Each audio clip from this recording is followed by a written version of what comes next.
ஆழ்வார் திருவடிகளே சரணம்.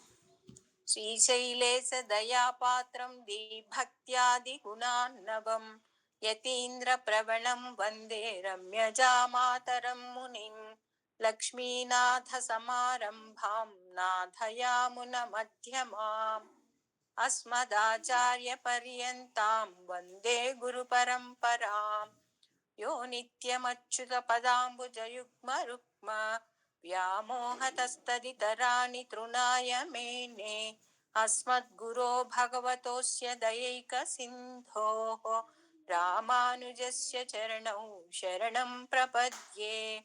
माता पिता युवतयस्तनया विभूतिः सर्वं यदेव नियमेन मदन्वयानाम् आद्यस्य नः कुलपतेर्वकुलाभिरामम् श्रीमत्तदङ्घ्रियुगलं प्रणमामि मूर्ध्ना भूतं सरश्च महदाह्वय भट्टनाथ श्रीभक्तिसारकुलशेखर योगिवाहान् भक्ताङ्घ्रिरेणुपरकालयतीन्द्रमिश्रान् श्रीमत्पराङ्कुशमुनिं प्रणतोऽस्मि नित्यम्.